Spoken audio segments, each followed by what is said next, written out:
Ole Miss Rebels. As Mississippi's flagship university, we dig deeper, see farther, work harder. We pioneered human organ transplants. We helped prove Einstein's theory of gravitational waves. We are conducting life-changing research that solves the problems of today. We are Ole Miss, transforming lives and the world. Hey, welcome to the Palmcast with Stephen Willis. We're going to start in a few minutes, but I want to tell you to hit up our social sites, retweet, share, comment, like, do all of that stuff. It can only help us out and it'll make the show even better. But we're getting ready to give you a lot of good Ole Miss information, and I just thought I would tell you that because the Palmcast is starting. Well, it's starting right now. Wait, no, that's a little early. It is starting right about now. Hey, welcome. We've made it to Tuesday on Thanksgiving week. I'm Stephen Willis. Thank you for making this show your first listen of the day. We got a lot of stuff to get to today. Today is the Know Thy Enemy episode of the Palmcast. We're also going to do press conference highlights from yesterday, and we'll talk a little bit about the week's events that are coming up. This is just a reminder, there will be no Palmcast next Tuesday. A little bit of medical thing I have to take care of. There'll be no Palmcast that day. So appreciate your patience and thank you very much. Also this week, tonight, SEC After Dark. I know that's normally a Wednesday thing, but it's going to be tonight. And we're going to try and record and get Biscuits and SEC to you by Thanksgiving morning. We are going to have stuff for you Thanksgiving, including a Palmcast that we are going to do live just like now. Just a reminder, I can see the chat, so if you chat in there, if you participate at all, I'll be able to see it, so interact with the show, even if you can't see it. The way you do that is to chat on the live stream, whether YouTube or Twitch or Facebook, and they will show up on my end, so we can do that as well. Before we get started, I do want to tell you about Travel and Cruise World. That's 1-800-330-7461. Again, that's 1-800-330-7461. Basically what I was trying to do. We're 20 months into this at this time, and they can provide a resource to you on the ground. You can find out what's going on, mask mandates, a whole 9 yards, so no surprises hit you that can affect your vacation, because everybody needs a vacation right now. So that's 1-800-330-7461, travelandcruiseworld.com. See Central Florida like a local. Today on the show, we're going to talk a little bit about Know Thy Enemy, Mississippi State. We're going to go over their stats. We're going to talk a little bit about the press conference highlights, and we'll do the week that was. Now, looking at Mississippi State, this is a good team. Don't think they're not a good team. Don't think that anything can come of it. They're a good team. And the game is being played in Starkville. Now, there's some weather advantages that we're going to get into tomorrow, potentially, that Ole Miss could have. But Mississippi State, I mean, it's interesting. Will Rogers is like 435 of 572, completing 76% of his passes for 4,113 yards, 4,113 yards, 34 touchdowns, and 8 interceptions. That's something else. He does a really good job of going through his progressions. And because of that, you'll see this next part. The leading receiver this year is Mekhi Polk, the transfer from Cal. Good receiver. But second is Jaquavius Marks. Third is Dylan Johnson. So you see a lot of checkdowns to backs. And it's going to be very important that the defense tackles well in space. They want to spread you out sideline to sideline that they're doing and do that. And once they get you moving, they can hit you on these seam routes to Austin Williams or Jaden Wally or those guys, or hit you with a slot fade or something to Mekhi Polk. So that's something to pay attention to as well. Running backs, they have two backs that have run for, Dylan Johnson has run for 406 yards on 78 carries, and Jaquavius Marks has run for 343 yards on 90 carries. It would have been a heck of a trick if it was on 9 carries. They don't run the ball much. They do a lot of inside zone from time to time. Even their toss plays is designed to be a reception. So whenever they do the shotgun toss sweep, it's designed to be a reception. He's going to toss it forward. I don't know why. I don't know what's going on with that, but that's what they do. I mean, but you saw Lane kind of do that to try and pad stats as well. They've got 10 interceptions on the year. And they do not force many fumbles. Or do not recover many fumbles. They only have 4 fumble recoveries and 10 interceptions on the year. They don't appear to be a great sack team defensively. And the defense, Tyrus Wheat is the top dog. Legitimately, with 6 sacks and 9 tackles for loss. They're a havoc defense. Zach Arnett is from the Joe Lee Dunn school. So he does things that Joe Lee Dunn kind of started doing way back when, the godfather of the 3-3-5. Zach Arnett does a lot of the same stuff. So there is that. Mississippi State is averaging 31 points a game, and they're giving up 24. They're 55th in defense, 44th in offense, so they're kind of middle of the road there. Now, if you want to compare that against Ole Miss, which, some might, their Ole Miss is 60th against in scoring defense, which is the top half of the country. We talked about this all season. Everybody liked to make fun of me whenever I was asking the question because they didn't think Ole Miss could get there. But I asked the question over and over and over again. What would Ole Miss look like if they had a top 60 defense? They had a top 70 defense. That level was what I was interested in. They were laughing at me because they were like Ole Miss would be in the hundreds again. Because this is the thing about media and fanhood, and I think it's based off of the narrative of the media that affects the fans. But fans believe the current situation, no matter what it is, is going to last forever. No change. They don't want any change, really. If you lost the game last week, the Vanderbilt game, they're going to use that to try and draw a data point going through to the Mississippi State game to try and make that predictive. It's not predictive, but narratively they need to be able to do that because otherwise it actually requires a little bit of knowledge about the sport. But if you use data points and try and project those forward, yeah, it's a funny thing. But the thing to remember about the media and the fans is what just happened, they expect always will happen. That's going to be a currently infinite state for as long as it can be. And that's just the way they think it is. I don't know why. It's bizarre. It's absolutely bizarre. But Ole Miss offensively is 18th in the country. So it's 18th and 60 Ole Miss, and Mississippi State is 44th scoring offense and 55th scoring defense. Arkansas beat these guys. I think 31-28. State missed a couple of field goals, but the way it stands, they were able to run the ball a little bit on that defense. And that's going to be important for this game because of the potential weather, because of the cold. I think the team that runs the ball the best will be at a great advantage. The low temperature is supposed to be like 29, 30 degrees. It's going to be hard. We saw this whenever the Phil Longo experience was in Oxford. We saw this. And as it gets cold, and as it gets colder, the air raid struggles. It becomes less effective than it was in September and October. It's like a race to get to a certain number of winds before it gets too cold. Because once it cools down and gets into freezing temperatures like that, that ball is going to become really slick, really hard. And honestly, you don't want to be slinging it around. You don't want it in the air that much because this game, as much as any game, can be determined by turnovers. Now, I expect Snoop Connor to play a major role in this game, especially in the second half.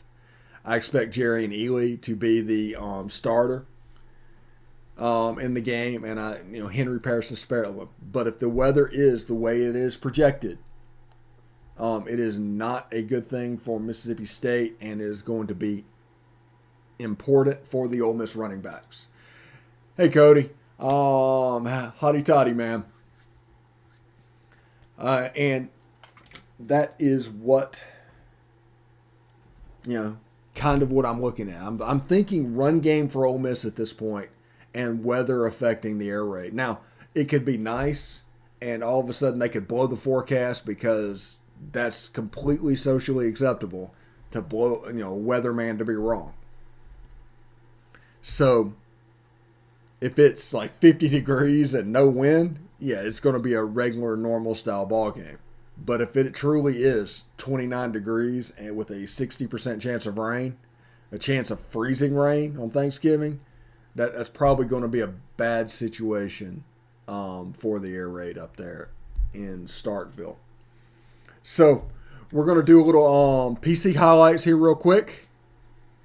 Talk about that, and then we'll come back and talk a little bit more about the game before we get into the weekend that will be. Stick around. All right, so strange schedule this week. Full practice today. Putting all the situations really into one because this is basically our only real day of practice. So it's challenging is what it is. Very good opponent coming up. Extremely hard place to play. Very loud.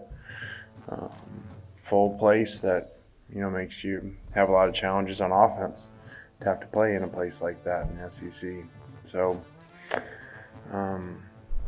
best passing offense in the country and one of the best rush defenses in the country also.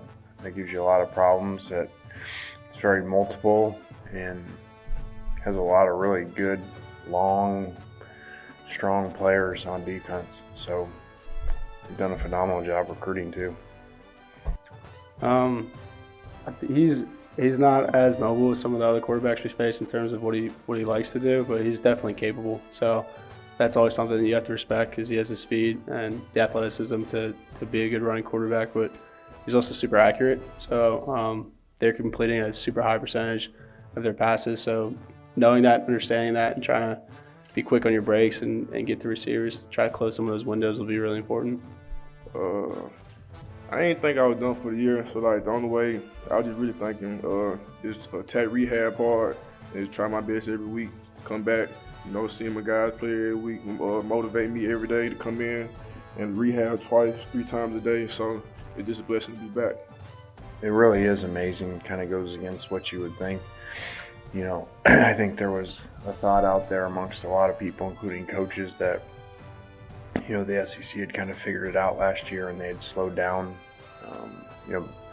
had slowed them down there throughout the parts of the year. And then, obviously that wasn't the case because now they're right back to where they started a season ago, like that LSU game, leading the country in passing offense. So it really is amazing because you would not think you'd be able to be so simple in what you do and continue to work.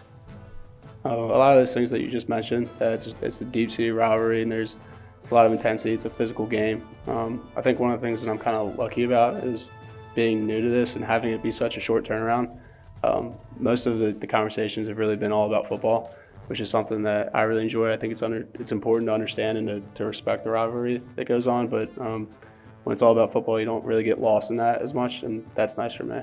It was really just letting it rest some more. The projected time was 4 to 6 weeks, and last week was 600 dots. So just more rest and just being out there with my guys. It felt good playing the first half, and just looking forward to being out there Thursday. I don't know them that well to know the order of the games and all that. I just know the quarterbacks played really well.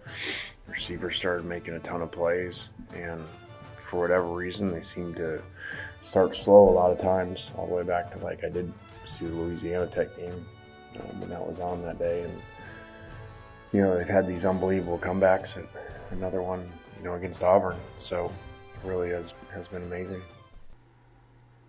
Yeah, it's going to be a big game. You can hear them talking. You can hear the focus that is in their voice, especially Chance Campbell whenever they're drafting. Cody had a question. It's do you think, honestly, our defense is good enough to cover better than they have all year? Honestly, pass defense hasn't been a problem for us this year. If you look at the stats, the problems have been with mobile quarterbacks and them affecting the run game. That is the area that we need to get better.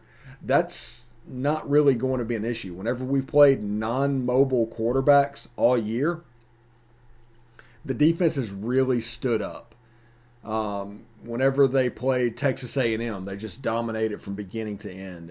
Same thing happened to LSU. But whenever it's a mobile quarterback and you have to commit one of those defenders in the back seven to spy a quarterback, I think it messes up the defense a little bit. They need a little bit of time to get a little bit better because this is a build. I mean, they were 128 or something in scoring defense last year. Right now they are 60th. They're doing something right. They are a bad first half at Auburn, away from having 5 games under 20 points. That's pretty phenomenal, and I think the Ole Miss defense has a pretty good bit to say going into this game. And I think that Ole Miss is going to be able to kind of establish themselves. Now, State's going to do the things they want to do. But the trick is, and this is the defensive coordinator, what DJ Durkin has to figure out. When it comes to Mike Leach's offense, you want to force the read to where he's going to throw the ball in a certain place. You're going to go up and tackle, and they want them to do that over and over again. It's kind of like whenever you press in basketball. You want them to inbound the ball, and you're willing to give that up to a certain area of the court because it puts your press in a better position. Now, I think Sam Williams, I'm just about to get to that, Cody. Good call there. I think Sam Williams and Cedric Johnson, those guys are going to have the game of their life.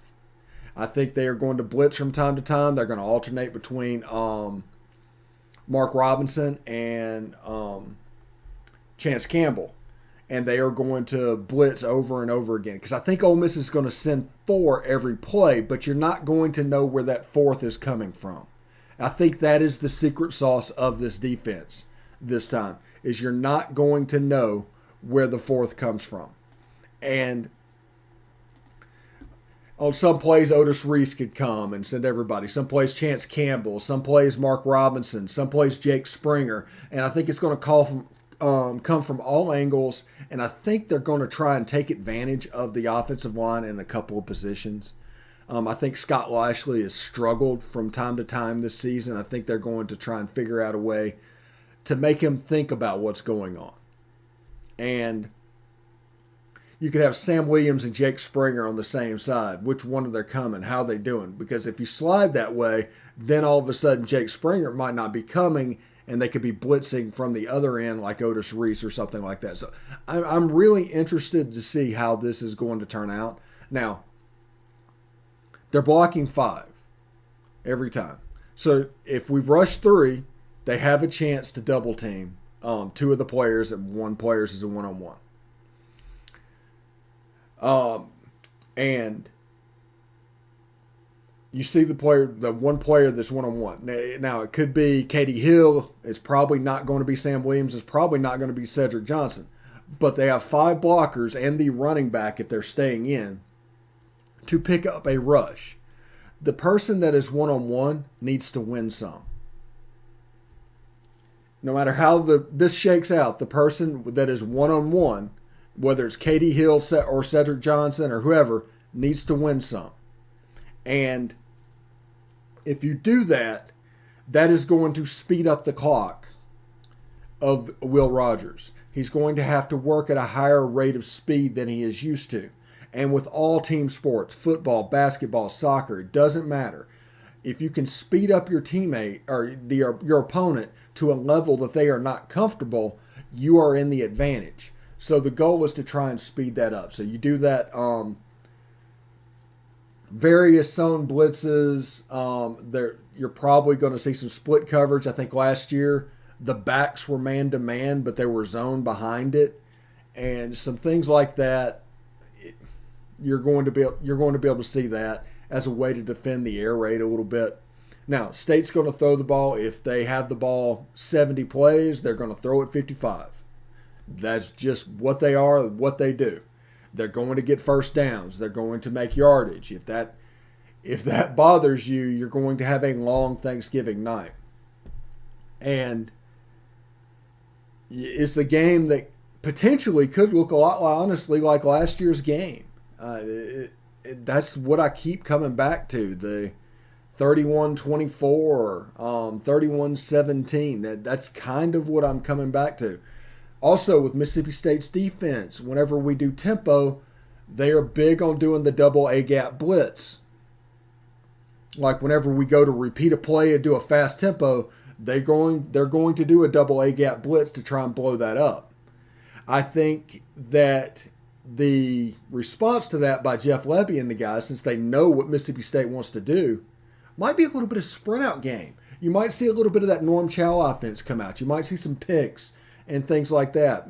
Matt Corral throwing on the run and getting outside. You're going to see some outside zone. You're going to see them do heavy tempo.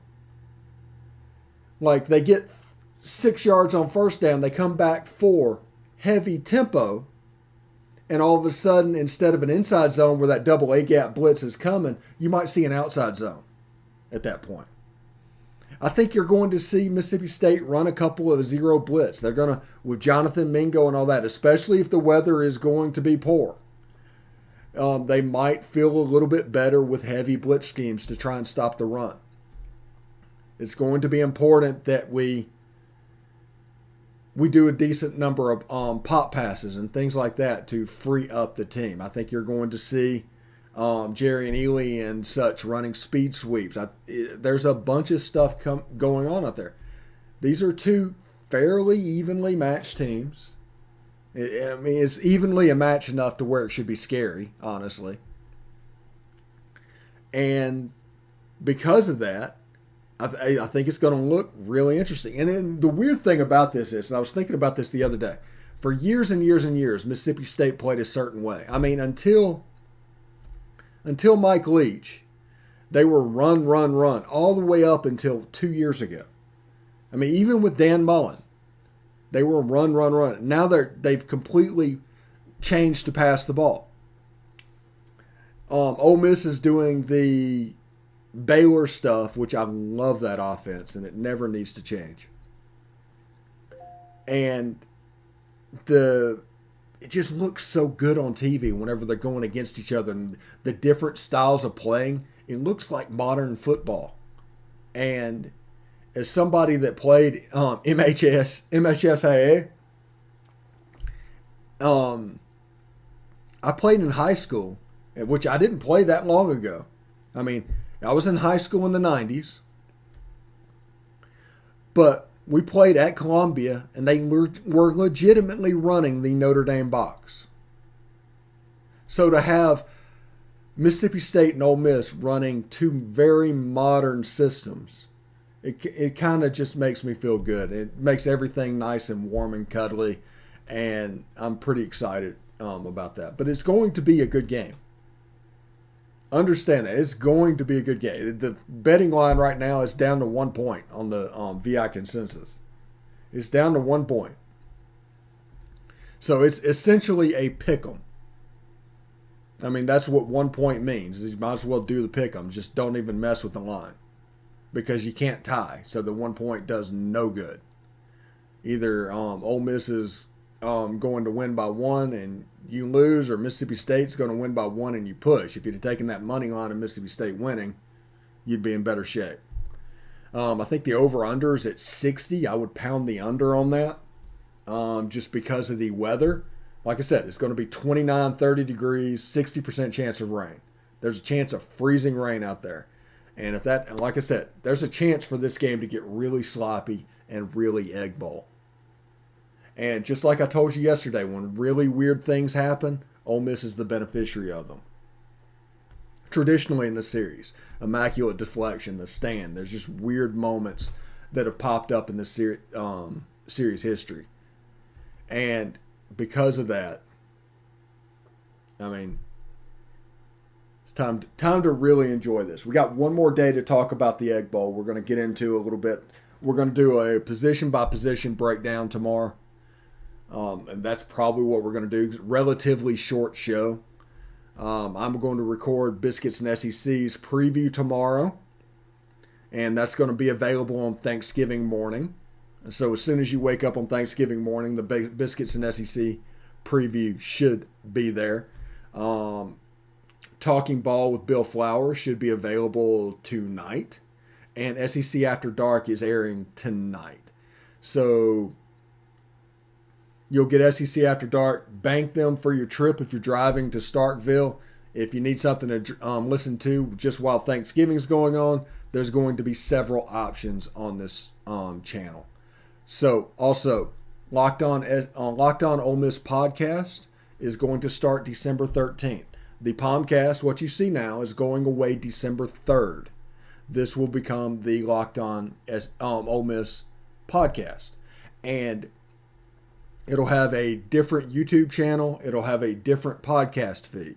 Once we have those, I will let you know what's going on. Because I want everybody that's watching this to be able to watch that. Because it's the same show. I'm planning on doing that the same way I do it now. So it's going to be a live stream every day at 10 o'clock Central. And, it's 30 minutes long. I mean, it's basically what you have right now.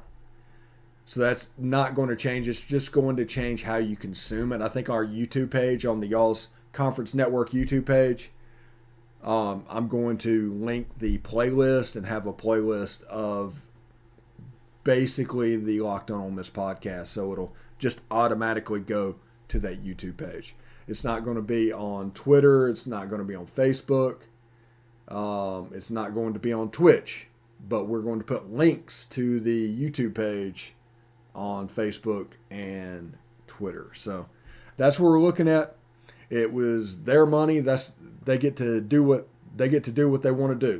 They're going to pay me basically $400 a month to do the same thing I've been doing for the last year. So that's the reason I'm changing. So we were talking about, as this grew, it was all about like just trying to keep the lights on a little bit. We don't want to get rich doing this, but we want to keep the lights on a little bit. And they're providing us an opportunity to do that. So that's the reason the Y'all's Conference Network and the shows, those are still going to go on as scheduled and as normal. Nothing's going to change with them. It's just we got to figure out how to handle this Locked On Ole Miss podcast. And I think it's just going to be linking the playlist to that YouTube page and sending links out there, because basically they have several sponsors. And as soon as I get the show, I'm going to have 5 or 6 sponsors, and they bill the advertising rate per 1,000 views. So that determines how much they pay, is per 1,000 views.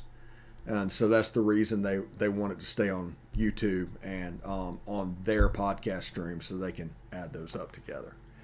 But we're going to try to make this as seamless as possible and as easy as possible. But I think in the future that this is really going to help us out. And also December 15th, besides me starting my radiation treatment, we're planning on doing an early signing day show as part of the Y'all's Conference Network.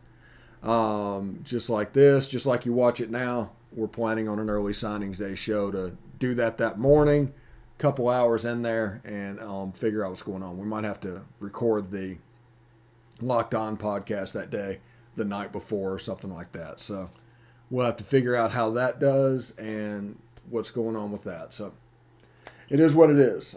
Today, doing orientation for the Locked On stuff, and it should be a lot of fun. But thank you, everybody, for watching, for tuning in. Like I said, I truly have a great time doing this, and thank you very much. Thanks for interacting, Cody and William, in the stream. And like I said, we're going to keep going. It might look a little different, but it's going to be the same thing. So just be patient with us. All right. We will see you tomorrow, and I hope everybody has a good day. And of course, hotty toddy.